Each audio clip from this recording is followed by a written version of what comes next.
वर्तमान सीधा सड़क नजर पकेबा ANIको मुख्यमंत्री साक्षात्कार very well, and I hope to continue to serve the people of my state. So the other question which has risen during this election is that has basically emanated from people who have left your party. And they say that Mr. Pandian, your confidant, and a person who has been working with you, a bureaucrat who's now out of the bureaucracy and in, but continues to serve you, that he is your gatekeeper and he takes all the decisions on your behalf. That is ridiculous, and I've said it often before. This is an old allegation, and it holds no weight. Mm-hmm. You have been the second longest serving chief minister. The opposition has attacked your party in the past, your government in the past, but never your persona. This is the first time that you have been attacked on a personal level regarding your health and your relationship with your close confidant. How do you see that?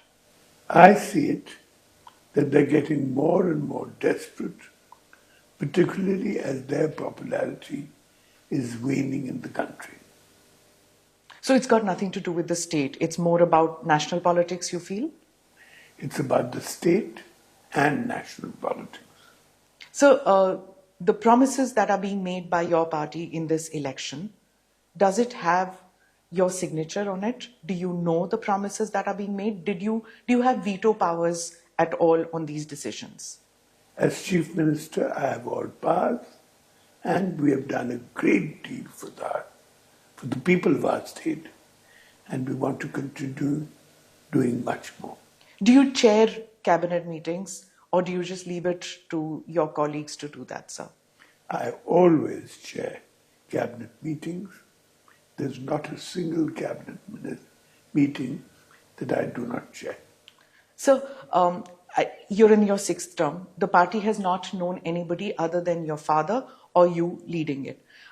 Is there a succession plan on in the party? I've said repeatedly that the successor will be decided by the people of the state. That is the natural result of these things.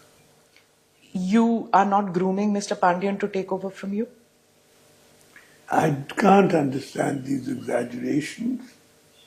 You may have noticed that he's not even standing for elections. That's true, but he has called you his guru and he does call himself your shishya, and he has said that he's completely influenced by your ideals, and he has learnt from you, and he says that whatever he does is something that he tries to do what you do in life. So it naturally leads people to believe that he's modeling himself on Naveen Patnaik, and that is how he wants to make himself acceptable to the party and the people of the state. So is he your successor? He is not my successor, and I see all of this usually as exaggerations and falsehoods. So do you not speak to your colleagues about how you want the party run in a, God give you long life, but in a post-Naveen Patnaik scenario? They see how the party is being run, and the party is being run for the service of the people of Odisha and will continue to do so. So, Mr. Modi and you, I come back to what you said about him. You've had very genial relations in the past with him, so much so that even this year he spoke about his friendship with you. He used to see you as probably in the past or in the recent past as a gentle titular head of the party. But these recent remarks by the BJP and Prime Minister Modi, the BJP says it is for the well-being of the state that these attacks are being made on you because they see you as incapable of leading your party. What do you have to say about that? As you can see, I've been in politics for the last 27 years. I was given the position of president of the party 27 years ago, and I've been running it, I think, well since then, and will continue to do so. So your style has been completely different from that of your father. When you took over, there was similar kind of remarks that you're an isolationist, you don't mingle among the people, you refuse to change your style. You continue to be a very personal person who you don't meet with many people. Do you think that that has hurt your political career in any manner? I mingle with people the whole time. As you could see in the past months, all I've been doing is mingling with the people of the state. Sir, a veteran Odia journalist, Ravi Das, said, and I'm quoting, Pandian takes care of Naveen Patnaik like a son. But he calls this arrangement, and I quote again, extra constitutional. And he says, you may love him, but can that be a reason to put him above BJD leaders? Is what the Odia journalist vocalized, something which is spoken in the corridors, but Odia people, being gentle, non-gossipy kind, don't say it openly. But this is something that many media people say this. How do you react to this? I find all of that, to be honest, quite nonsensical. So you don't think that BJD political leaders should take supremacy over somebody who was in the bureaucracy, who's not born in this state, though has adopted this state as his own? Don't you feel that your party colleagues who have given their blood, sweat and tears for the party should have more say in party matters as compared to Mr. Pandian? Party members certainly have a great say. They have high positions. They're ministers. They're the people's representatives. They hold all powers that they should in a democracy. So during elections, the chief ministers and potential chief ministers, they attract a lot of attention. Every movement is scrutinized quite a bit, and especially a chief minister who's seeking a 6th term. So when these viral videos came out, and when there is only one person who's seen very close to you, if that person is a cabinet secretary, a principal secretary, it's his job, it's his duty to be close to you.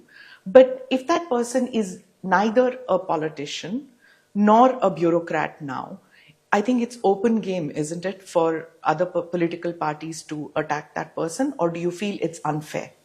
I think after resigning from his post as an officer, he has clarified that he has joined politics. Right. So in the past, your party gave issue-based support to the BJP. Has the recent week where there's been such acrimony between you and the BJP, or rather between your party and the BJP, does that acrimony now shut doors on this issue-based politics if the NDA was to need that support? Let me clarify that I have never shown acrimony to anyone in public life.